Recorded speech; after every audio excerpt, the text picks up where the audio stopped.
Amen.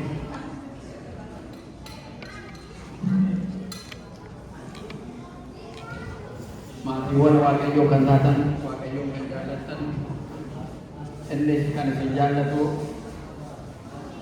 guyyaa har'aa sanbata bareedanaan mana kiristaanaa Fayyisaa Addunyaatti kan walitti qabamtan hundi keessan luboonni abbootii koo lubata kiristaanaa jaallatamoo luba keenyaa akkasumas diyaaqonii keenyaa Daaqon Gammachiis akkasumas diyaaqon Goyitoon abbootii koo haadholii koo obboleessonni obboleettiiwwan daa'imman hundumti keessan akkam jirtu akkam bultanii akkam yoo nageessan Waaqayyo abbaan keenyaa yeroo kana kan nu kennee asitti wal nu qabe galanni isaaf haa ta'u. Amma yeroo wangeela dhageenyu gadi ta'ee ala wangeelli barsiifamuu namni dubbatu jiraachuu hin qabu callisnee haadha ga'uu qabnaa ijoolleen keenyas callisaa dhaggeeffadhaa waaqatu dhaamsa nuu dhaama immoo waan waaqayyo nuu dhaamu dhaggeeffachuun nurraa eegamu. Jalqaba baga ayyaana du'aa ta'uu gooftaa keenyaa Fayyisaa keenyaa Yesuus Kiristoosiin ittiin isin ga'e hunda keessaniin Kiristoos du'aa ka'eeraan humnaa fi aangoo guddaadhaan seexana hidhee Addaamin bilisa baasee nagaan har'aa eegalee ta'ee gammachuu fi nageenyi Waaqayyoon nageenyaaf akka warqoon ittidhaa Waaqayyo guyyaa kana maatiiwwan Waaqayyo akkamitti addunyaa kana jaallatee isa jedhu mata duree barumsa keenyaa fudhanneetu Waaqayyo akkamitti addunyaa kana jaallatee Waaqayyo akkamitti nu jaallatee isa jedhu wangeela Yohaannis boqonnaa 3 lakkoofsa 16 mata duree fudhannee hundumti keenya waan Waaqayyo nu dabarsu waliin ilaalla. Mata dureen barumsa keenyaa Waaqayyo akkamitti akka nu jaallate. Guyyaan Fayyisaa Addunyaa nu jedhee fannoo irratti fannifamuusaa sababeeffannee walitti qabamnee jirra. Guyyaan kun ayyaana guddaa ayyaana gooftaa keenyaa Yesuus Kiristoos keessaa inni guddaa jedhamee waamamu inni guddaan tokko ayyaana fannoo gooftaa keenyaa Yesuus Kiristoos nu jedhee fannifamuusaa fannoo irra ooluusaa guyyaa itti kabajnu. Egaa iccitiin inni kuni iccitii kiristaanaatti akka ciccinee jiraannu kan nu taasise Waaqayyo karoora akkamii akka nu qabu addunyaa kana akkamitti akka inni jaallate nama kana lafa cubbuun itti baay'atee jiru nama cubbuu hojjete Addaamiin isa jalqabaa mukarraa firee nyaatee du'a itti fide ijoolleen Addaamii fi ijoolleen dhalli isaa hundumtu dhaloonni isaa abaarsa abaaramanii hojii cubbuu hojjetanii Roobee boqonnaa 3 irratti gatiin cubbuu kaffaltiin cubbuu du'a jedha. Gatii kana Addaam mukarraa firee fudhatee nyaatee du'a nutti fide. Ijoolleen Addaam waggaa 5,500 du'a keessa turan. Namoonni qulqulloonni yoo ka'an, wareegamtoonni yoo ka'an, raajonni yoo ka'an illee balbala namatti cufame balbala gannataa sana darbanii galuu eenyuyyuu hin dandeenye. Cubbuun hojjetame, seerri cabsame, Waaqayyoof namni akka walitti hin dhufne taasisee tureera. Namni garuu Waaqa isaarraa adda lama bakka teessoo mootummaa Waaqayyoo sana keessaa adda lamaatu callisee hin teenye sammuu gatii qabuuf waan balleesse sana hubate badii isaa sana arge Addaam Hewaanitti Hewaan bineensicha koficha sanatti sababni yoo godhatan murtii irraa garuu hin darbine sammuun Waaqayyo namaa kennee jira xiinxalee eegasii ilaale Addaam Waaqayyo yeroodhaan gara koo dhufee anis gara isaatti dhaqee ragaa gaafachaa kan jiraannaa ture gannata sana keessa garuu sababa afree mukaa kana butee nyaatee du'a ofitti fidee Waaqayyo irraan addaan ba'e cubbuun Waaqarraa addaan nama baasa seera Waaqayyoo cabsuun Waaqarraa nama fageessa haa ta'u malee namni ala cubbuu hojjetu qalbii isaatti immoo deebi'ee yaa Waaqayyo si akka dhiifama naa godhi jedhee dhiifama gaafa addaan dhiifama gaafannaan hojii inni hojjete sun tumaamessa hoolaatiin dhiiga horiitiin cubbuu yeroodhaaf haqamee darbamu tun ta'in gumaacha guddaa gatii guddaa kan kaffalsiisu ture gatii kanaaf Waaqayyo akka waaqummaa isaatti Addaamiif ijoollee isaatti farade ala Addaam immoo itti boo'ee balleessa yaa Waaqayyo koo dhiifama naa godhi ala jedhuun akka waaqummaa isaatti immoo ofitti murteesse Waaqayyo ilma isaa tokkicha amma kennutti addunyaa kana jaallatee jedha wangeela Yohaannis boqonnaa 3:16 maqaan isaa ulfaata Waaqayyo ilma isaa tokkicha amma kennutti addunyaa kana jaallate akkasumatti tolumatti addunyaa kana jaallate nu jaallate Waaqayyo jaalala isaa immoo yaa namaa firee kanarraa nyaatiin kanaan siin jedhee akkati seera bartuuf safuu akkati bartuuf safuummaa uumamaa akka bartuuf safuu waaqaaf samii akka bartuuf seera akka bartuuf kanaafan malee akkati beeloftee akkati narraa fagaattuuf miti eega beeloftee nan nyaadha jettee mukarraa firee sana baastee nyaattee du'a ofitti godha fiddu kunoo ilma koo tokkicha jedhee masqala irratti ilma isaa tokkicha oolshee nyaadhaa dhugaatii jireenya bara baraa argattu nuun jedhe galanni isaaf wangeela Yohaannis boqonnaa 6 irratti innaa fudhaa nyaadhaa kun kakuu haaraadhaaf kan isinii ta'u foon kootii innaa goofee kana keessaa suuraa kan kakuu haaraadhaaf isinii hundeesse dhiiga kootii kana nyaadhaa dhugaa jedhe Yesuus Kiristoos inni nuu kenne sun foon isaati innaa nyaadhaa dhugaa nuun jedhe maaliif kana godhee ala jedhu jaalala Waaqayyoo nuu qabu sana nutti agarsiisuudhaaf jechuudha abbaan keenya kan nuu qabu abbaan keenya inni samii karoora inni nuu qabu bara baraan akka jiraannu kan inni nuu qabu sana nutti agarsiisuudhaaf jechuudha jaalala nuu qabuuf ilma isaa tokkicha isa dursus isa taanus kan hin qabaanne ilma isaa tokkicha gara lafaatti erge foon namaa isa tuffatame isa cubbuu hojjete isa dadhabaa kana foonuma keenya gifti maaramii duroorraa akka inni fudhatu ta'ee nama ta'e karaa dhiiraatiin miti karaa dhiiraa utuu ta'ee silaa cubbuu Addaam keessaa hin qabamaa ture adda baasee duroo maaramii irraa dhiira lafaa malee Waaqayyo hojii hafuura qulqulluutiin gooftaan keenya Yesuus Kiristoos nu dhalate galanni isaaf haa ta'u gaafa dhalatu foon keenya inni dadhabaan kun akka kabaja argatuuf foon keenya inni du'u kun du'a bu'ee akka godhu akka ka'uuf karaa Yesuus Kiristoosiin karaadhaa akkuma Yesuus Kiristoos nuun jedhe karaa ta'ee nutti agarsiisuuf foon isin baattan kuni inni dadhabaan kuni inni cubbuu isin hojjechisiise firee mukaarraa kutee nyaatee waaqarraa adda isin baase kun egaa isa tortoru isa badus yoo ta'e anis kunoo uffadhee tan jira garuu immoo isa tortorre isa hin badne isa cimaa ta'u isa cubbuun hojjenne immoo owwaala booda du'a mo'attanii kaatanii mootummaa Waaqayyootiin dhaaltuun jedhee nutti agarsiise karaasaa Waaqayyoodhaaf galanna ta'u ijoollee Addaam yaa abdii kutan nama cubbuu keessa jiru hundumaatiif jechuudha karaa du'aa ka'umsaa karaa gara Waaqayyootti ilaallu karaa isee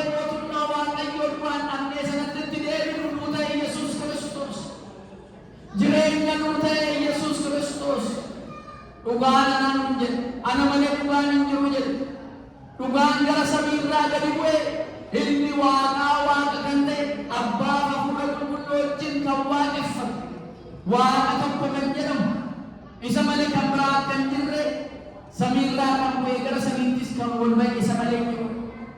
Kanaaf Waaqayyo jaalala nuu qabuuf ilma isaa tokkoof iyyuu utuu hin laafin itti murteessee ala jennu akka gooftummaa isaa akka waaqummaa isaatti kan amanamummaa waaqummaa gadi ta'eef ajaja abbaatiin fedhii ilmaatiin hojii hafuura qulqulluutiin Iyyasuus Kiristoos nu jedhee fannoo irratti fannifamuu isaa arginaa jechuudha.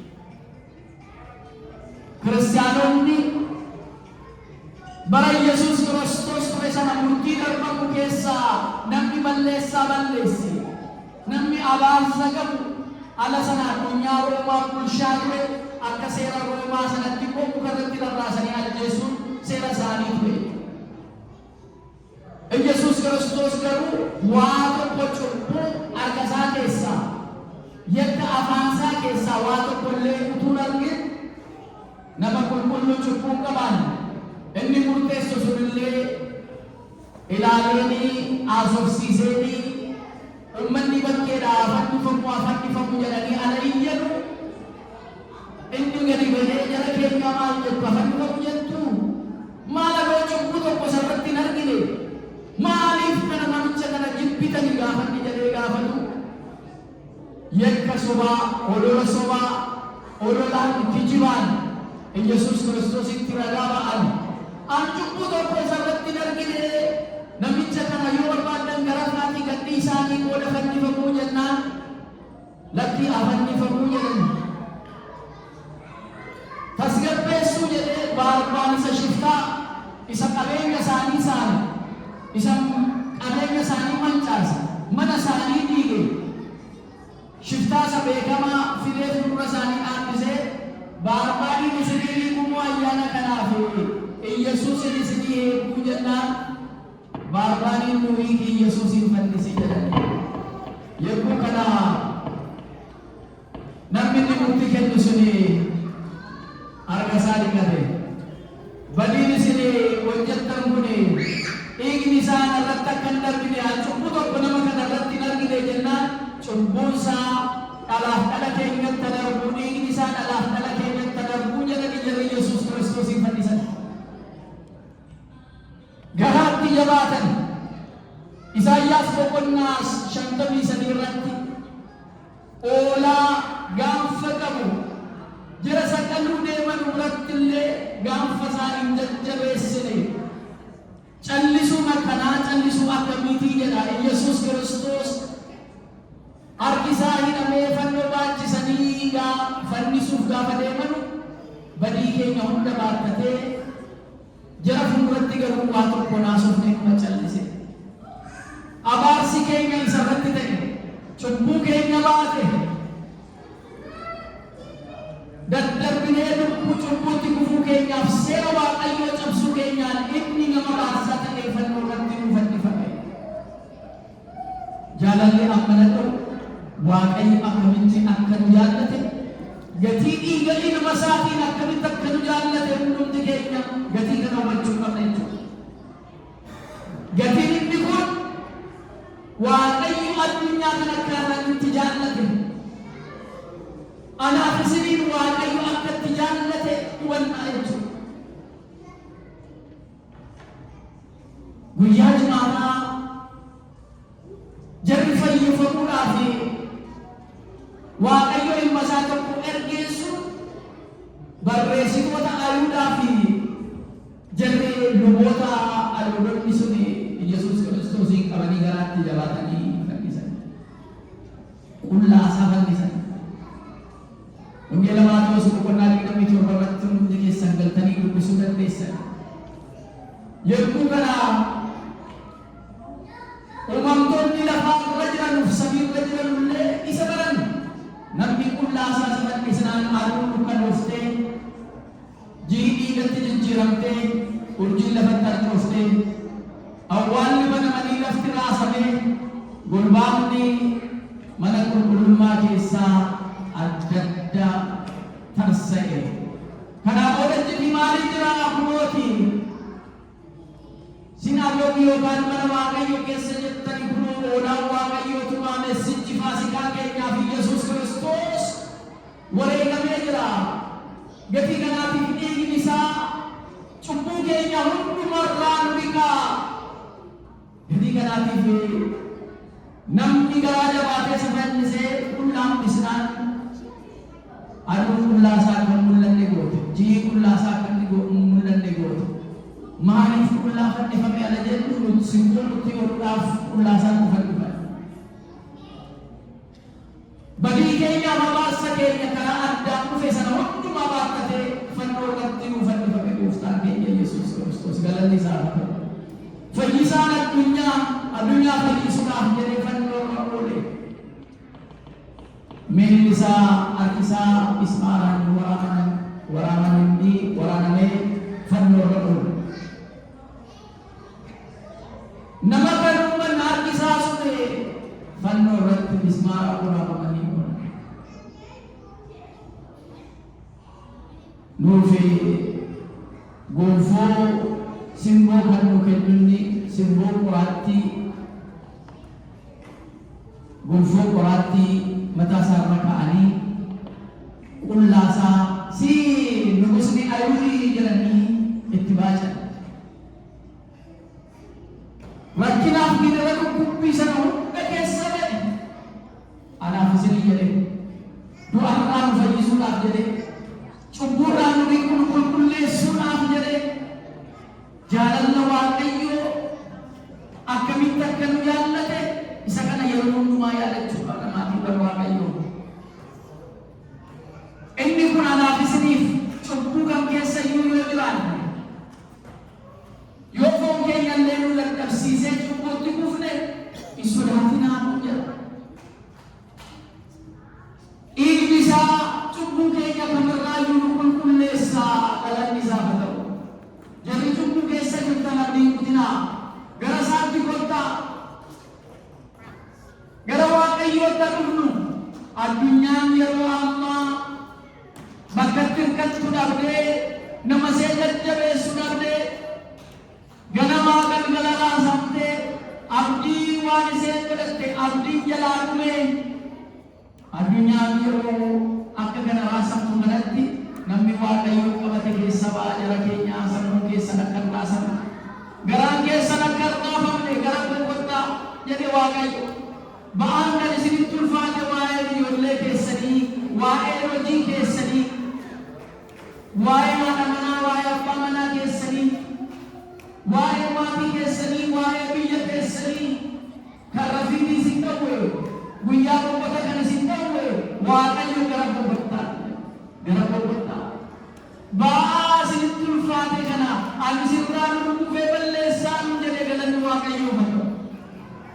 Ba'aa isinitti ulfaatee jiru kamiyyuu kan rafiitii isin dhawwe sana isa guyyaa boqota isin dhawwu sana ani isinirraa balleessaa gara boqottaa. Namni ba'aan itti ulfaate gara isa addunyaatti gara waan isaatti dhufu Waaqayyo abbaa araaraa abbaa dhiifamaati nuu jedhee ilma isaa tokkicha Yesuus Kiristoosiin fannoo irratti fannifamutti dabarsee jedhe. Kanaaf dhiigni isaa callisee lolaalee jechuudha. Gatii qabaa jechuudha. Dhiiga isaa kanaan nu bitatee jira jechuudha.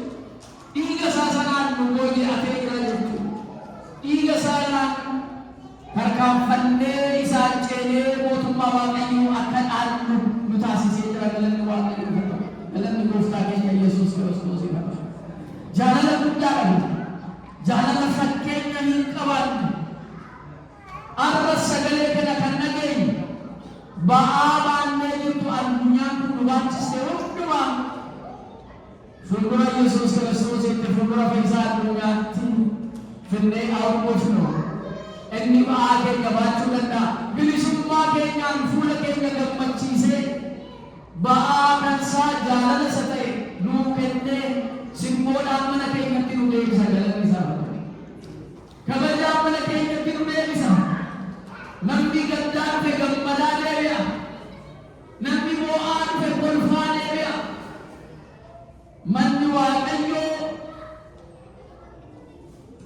Waaqayyo akkamitti akka nu jaallate kan ittiin arginu. Egaa Waaqayyo akkaataa kanaan yoo nu jaallate nu yoo akkamiin wal jaallannaa inni jedhu gosa gaaffii tokko. Waaqayyo akkanaan nu jaallate nu yoo akkamitti wal jaallanna. Ani abbaa kooti wajjin tokko abbaan koo na jaallata anis nan jaalladha akkasumas isinis immoo wal jaalladha. Akka ijoollee abbaa tokkotti akka wal jaallannuuf jechuudha. Akka ijoollee abbaa tokkotti sinsinniidhaan akka wal ilaallu jechuudha.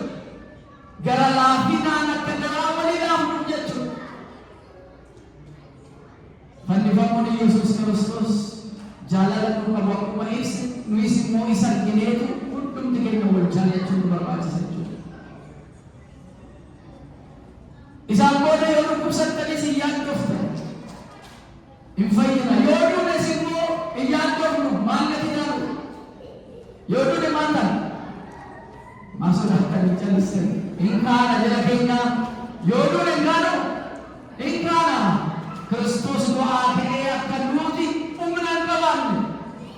Qulqulluun Phaawulos ergaa gara Qorontos boqonnaa tokko irratti akkuma ibse yaa du'aa humni keenya jiru badeeraa akkuma jedhe ijoollee isaa isatti galamanan hundumtuu du'a baatanii akka ta'anu fooniin yoo duune lubbuun keenya immoo jiraatti barabaraa taatee foon isaa hin badne isa hin dadhabne qabattee ol kaati. Gati kanaaf nu jala abdii qabnuudhaa jechuudha.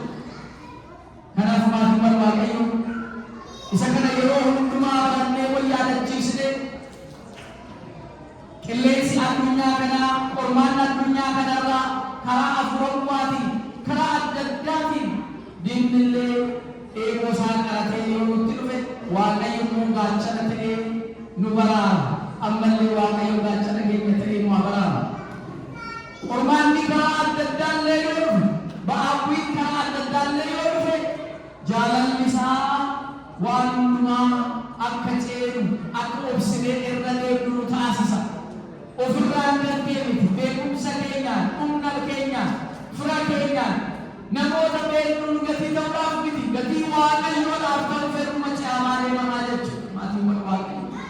Kanaaf jaalalli Waaqayyo akkamitti akka nu jaallate yommuu arginu haati intala ishee abbaan ilma isaa jaallachuu danda'a dhugumas immoo hin jaallatu. Garuu kana kan caale Waaqayyo akkamitti akka nu jaallate ala arginu nu immoo walii keenya akkanaan jaallachuun baay'ee barbaachisa. Cubbamoota yommuu taanee jiru nu jaallate Waaqayyo isa dadhabaa keenyas jaallachuun nu barbaachisa. Isa wallaanaa keenyas jaallachuun nu barbaachisa. Sababa hin qabu jechuudha.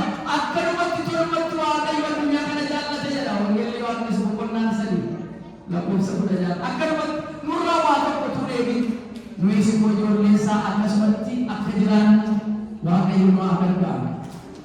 Jaalala isaa nu baay'isee ayyaana isaa irraa eebbaa kabaja argannee akka jiraannu fedhii Waaqayyo nuuf ta'u kan nu barsiisu maqaan isaa ulfaatu.